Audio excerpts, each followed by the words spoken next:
Funding for Inner Compass is provided by Calvin College. The life that's unfolding, the world that awaits, gifts that are yours to explore, and God's to use. It's all happening here at Calvin.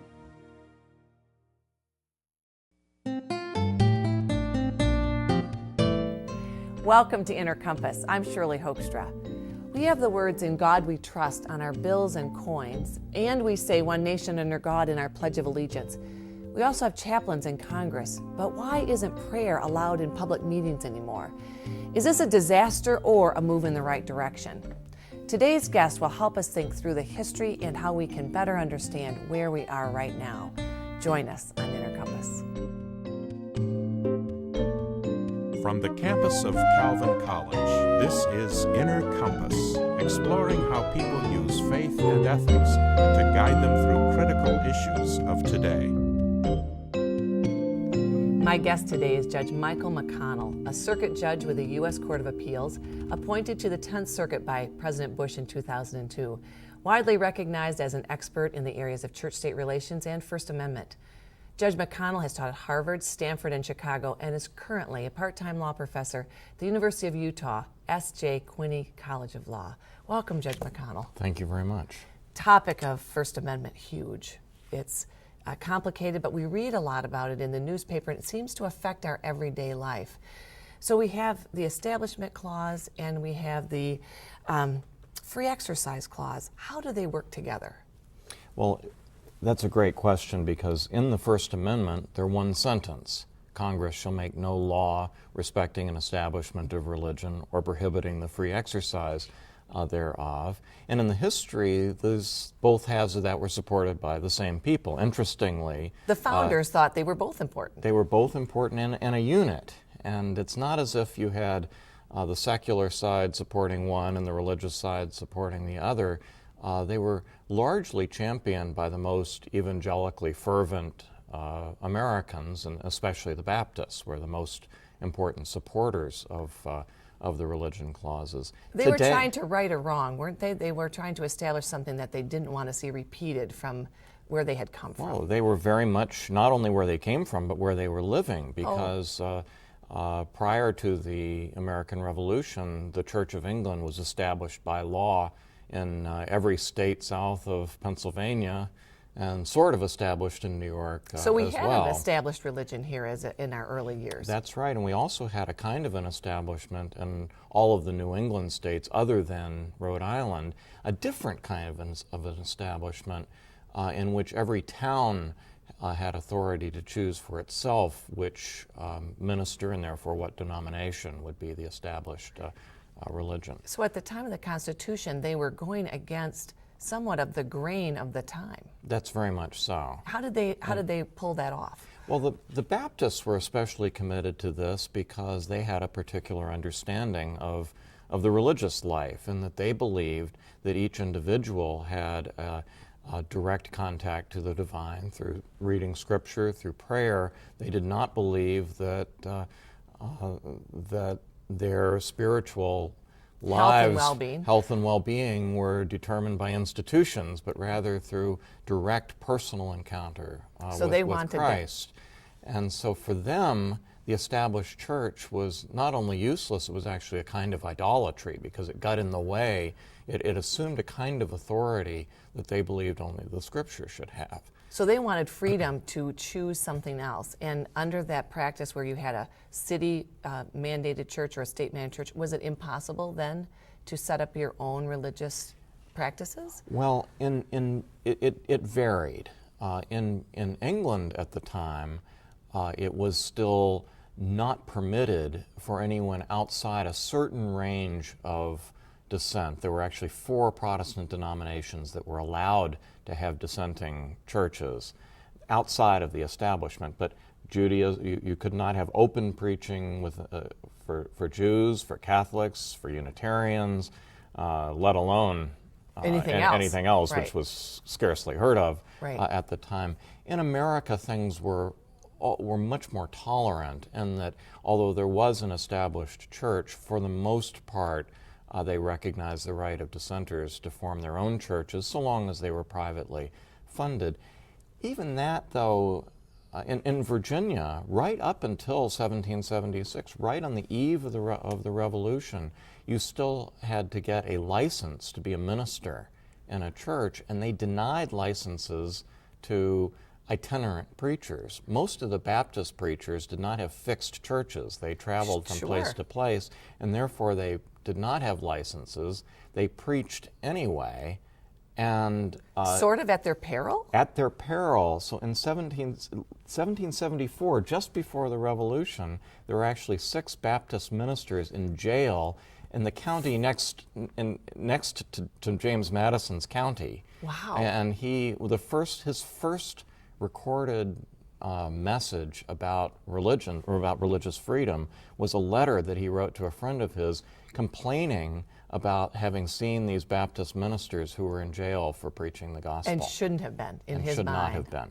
So you get to the convention, and we have an established sort of habit in the colonies. Somehow, though, this unit of free exercise and free expression comes together. How did that happen? How did they get the will to go against the grain? Well, I think there are 2 things that are going on here. One is that it was easy for them to come to agreement that the national government should have nothing to do with religion. Okay. Because that was something everybody could agree to. You could be from the Puritan establishment in New England or from the the remnants. It was just the Anglican establishment was pretty much destroyed by the Revolution, but you could be, from one of the former Anglican states. But everybody was scared of the idea that the new national government would impose national uniformity. And so the First Amendment just applied to the federal government at the beginning. It was only after the Civil War and indeed Supreme Court decisions in the 20th century that the First Amendment ever was applied to the states. Oh, wow. So the states were perfectly free after in the first 70, 80 years of the Republic to have established churches if they wanted to. Did anybody do it? And indeed they did. They did. 4 of the states had pretty strong establishments after the adoption of the Fourth Amendment. The last one of those was Massachusetts, which did not repeal its established church. And by established church, what I mean here and what would is that be? Everyone was required by law to contribute to a denomination. No. Now, they could choose which one it was within a certain range of Protestant, and the term in the statute was Protestant ministers of piety and morality. So within that range, you could choose, but you had to contribute, and you may even have had to attend, but it's unclear. Who enforced that? Well, the taxes were enforced by the sheriff, and they were in fact quite rigorously enforced. The attendance, so far as I can tell, was not truly enforced. I see. Was there a reason such as the churches were expected to then run the charitable pieces of government, so they were to do the orphanages and attend to the poor? Is that why there was a tax and why that was allowed to be taxed? Well, that is part of it, and that the minister tended to be the schoolmaster as well, and a great deal of the charitable work was done through the church. But that's not all of it. The churches were understood, the idea of religion was understood as not just a matter of personal spiritual health, but also as an important part of civic education. The theory was that in order to be good citizens, people needed to learn to be good citizens. They needed to have what the 18th century would describe as public virtue, which meant voluntary, willing obedience to the laws and sacrifice, the willingness to sacrifice your self-interest for the public good. And the church was going to build this moral place in your life? Exactly. This has to be taught. Okay. Right? And people are not naturally virtuous. They need to be taught, and who is going to do this? So even non-believers frequently supported this because they believed it was good for civic health. People were willing to say, this is the way to get the job done. But now, 200 years later or more, we say, we don't need that anymore. Why do we believe that we don't need the church in that way to establish this moral compass for people? Today we do it by having civics courses in high school, and we're very, maybe character education in the high school, although that's a very controversial thing. But the problem is that when the government directs us, and this was the problem with the established church too, so this isn't Right. just us today. This was their problem with it back then. When the government does it, then everyone has to come to an agreement. Right. And that means one of two things. It either means that the minorities, the dissenters, are going to be crushed. Right. Right? And you're going to have your kids taught things you don't believe in That's school, right. and it's going to be very difficult for dissenters. Or the alternative is to teach something that is so vapid and watered Yes, down right. that nobody can object to it, Right. in which case it's useless. Right. Right. And so, where are we? the genius of disestablishment was to recognize the importance of religion for public health, of course, Right. including people who didn't believe. And I mean, there are alternatives to religion too, but religion, churches, and other religious institutions were thought to have a major role in the society. Right. But by leaving them to their own, to allowing people to sort themselves out according to their own beliefs, you could have strong, authentic, not watered down Right. teaching, and that would have public benefits to Right. it. But we don't all have to agree on things like infant baptism Right. or right. particular tenets of a that's right. particular religion. So when you say disestablishment, you are saying the government isn't to interfere in those kinds of details. We want people to be able to exercise freely. And then we think we get a public good for that. Exactly. When did it start to diverge into this sort of separation of church and state, that buzzword? The word separation of church and state had been bandied about before, Okay. but this idea of separation came to be wielded by the more anti-Catholic elements. President Grant, for example, made a famous speech in 1875 in which he invoked the idea of separation and proposed a national constitutional amendment to prevent any money going to what he called sectarian schools. Sectarian was a bit of a code word for Catholic because Protestants didn't view themselves as sectarian. They thought that Protestantism was a kind of a natural, non-denominational common ground, Right. and that Catholics and then some extreme Protestants would be sectarians because they adhered to particular tenets like the Virgin Mary sure, and so forth, sure. which Things was that were different from were different. Protestants. That's right. Basically.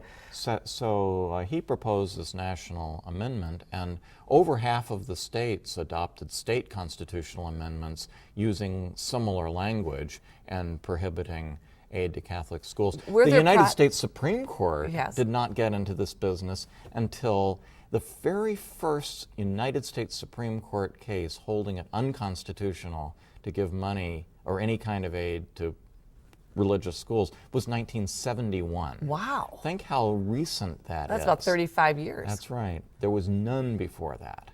So so in the last 35 years, where are we if you were to encapsulate it? And then the 1970s, the Supreme Yes. Court basically got involved in this and gradually tightened the screws. Between 1971 and 1985, there were increasingly rigorous, increasingly strict interpretations.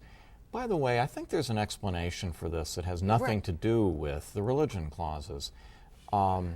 The most important project of the Supreme Court during this time was desegregation of the That's public right, schools. right. That's what the justices cared the most about, and that was the most, and it was extremely controversial. Right. I can remember, white race riots in my hometown of Louisville, Kentucky, in the wake Yes. of desegregation People were decisions. passionate on this. Right. Yes.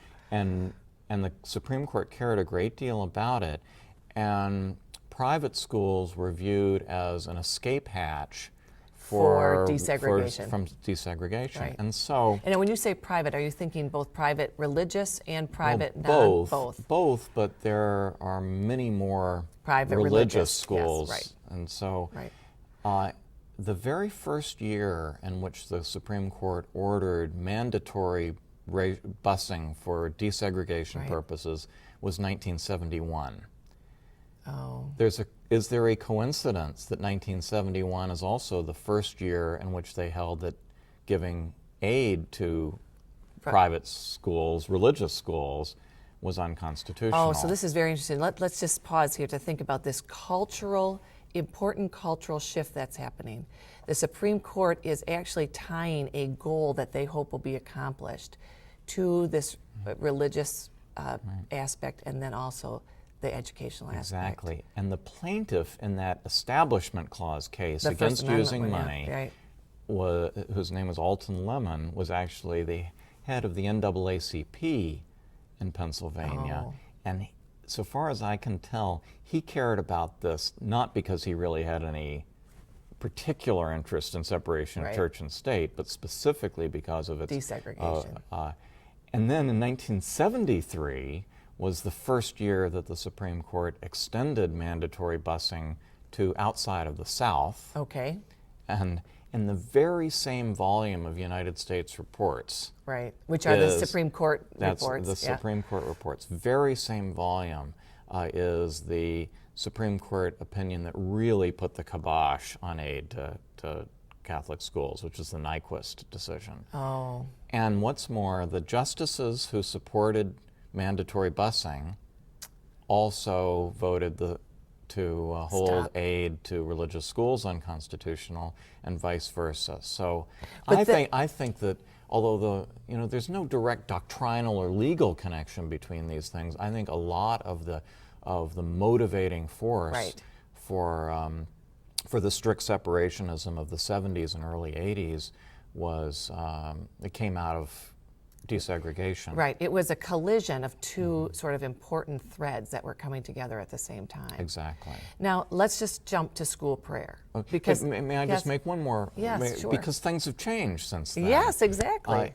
By about 1980, the court had given up on mandatory busing, so we don't have much of that anymore. Right. But at the same time, the educational problem is as bad as ever. So especially in the large urban, Right. heavily minority school districts, the schools are in chaos and are not providing the kind of education that we This is in that the we 80s, need. right? This became increasingly apparent, and increasingly educational theorists and economists and sociologists began to look at this and say, the schools that are providing the best education to poor, heavily minority populations are frequently the non-public schools in the Right. inner city. Right. Why don't we help them instead of hurting them? Right. And so thinking shifted from viewing non-public schools as an escape hatch from desegregation. They began to be regarded as a partial, not a wholly, No. not a solution to the problem, An option. but a An palliative, Right. a possible help Right. for students in the inner city. And that's when the voucher movement really kicked off. And then the Supreme Court in around 2000 in the Right. Cleveland voucher decision said, and that is constitutional. It is okay to give money on a neutral basis to religious and non-religious private schools alike. What's fascinating about this, Judge McConnell, is that we see cultural goals very much influencing this idea of how we interpret the separation of church and state or this equal access idea. It's so fascinating, and I don't think people realize the historical context, actually, because now we say, well, vouchers, those who want a very much of a separation of church and state would say, oh, vouchers are very much out of the context of ever doing that. Well, in fact, it's not that way at all, the way you've explained it today. But what about, people always also attach the inability to have school prayer with the separation of church and state. Does that have anything to do with a cultural complication? Well, I think it does. The United States school prayer decisions were in the early 60s, 1963 being the most important one.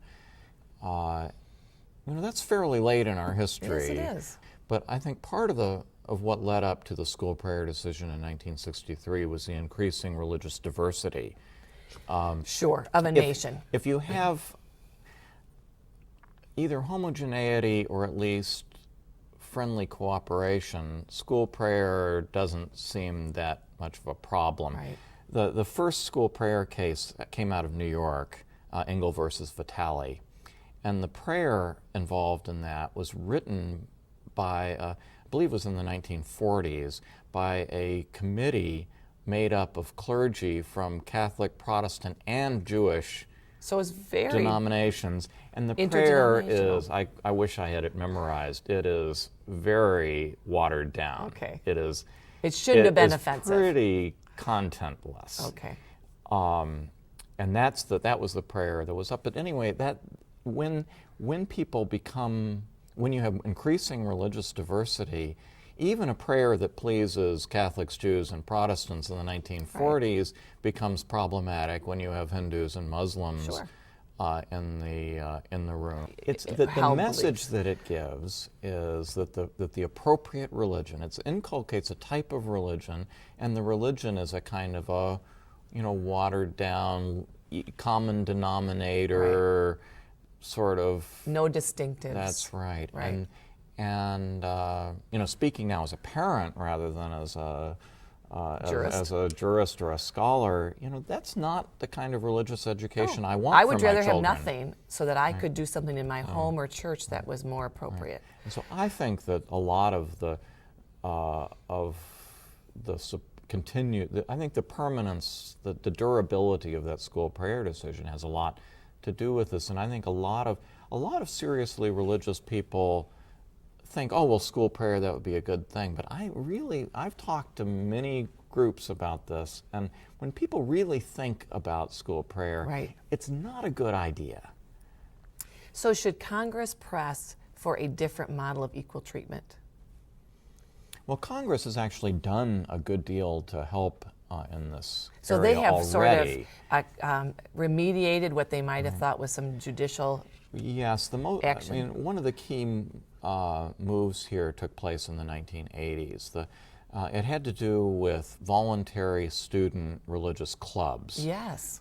And in the public schools, there were a variety of organizations, and many of them just student-generated, where the students would want to meet in an empty classroom after school for Bible study, prayer, whatever, Right, that had sort religious of content. thing. Right. And every court of appeals to address this question held that was unconstitutional. They couldn't use that building for those purposes, right? Exactly. Even though it was after school. Even though it's after school, even though it's voluntary, Right. and even though students would be free to form other kinds of Alternate clubs. alternate clubs, and so first at the university level, this was first litigated. So interestingly, at the height of the sort of anti-Vietnam War era, there was a case that went up about the SDS, Right. the Radical, very radical right. student group, and the Supreme Court said You can have said that. that at a public university you have a free speech. The students had a free speech right to use classrooms at the university level to meet for the SDS. Okay. Well, then in 1980, in a case called Widmar versus Vincent, the state of Missouri, the University of Missouri, Again, a public institution. a public institution had said the student religious group could not use the classroom. So no free speech, because they right? thought it was a violation of the separation of church and state for them to use a public facility. And the Supreme Court, by a vote of 8-1, said, no, that isn't right. If the SDS has a right to use the classroom, under the free speech clause, we can't say that the one message gets a benefit over another, and that means Because religion too. It would be otherwise shutting down religious speech. But even after that, every court of appeals to consider the question at the same issue at the high school level said no. At the high school level, the students are more Pliable or exactly. And then Congress stepped in and passed what's called the Equal Access Act, which provides for any school that receives federal financial assistance, which is virtually every, I think probably every public school, that the school doesn't have to allow any student groups to meet, but if it does, that it may not discriminate among the groups on the basis of the Content. of the content Right. and viewpoint of their Right. speech. Interestingly, And so the same law has been used in some places, including my state of Utah, to insist that gay rights student groups are able to meet, and the law covers them as well. So is that the status of the law, that both in public high schools and in public universities, religious groups may meet unfettered? That is now the law. and it's been extended, although the law only applies to high schools, the Supreme Court has since extended it to elementary schools. Okay. So And that's what's more, it's brought about a whole different way of thinking about the religion question. Because if you think in separation terms, you think, well, the public side has to be secular and then religion has to be off in public and private spaces. The equal access concept is to say, no, the public sphere belongs to us all on a Right. non-discriminatory basis. It is not, the wall of separation does not mean that the public side has to be secular. Right. All it means is that the government may not support some kind of orthodoxy. And when you begin to think about it in those terms, ideas like equal access and non-discrimination become the main norm for the law rather than separation. It actually brings the two back together again, doesn't it? It is so important for us to know our history on this because it gives it both richness, diversity, and understanding. Thank you so much. My guest today has been Judge Michael McConnell, a circuit judge with the U.S. Court of Appeals and law professor at the University of Utah. I'm Shirley Hoogstra, and thank you for watching Inner Compass.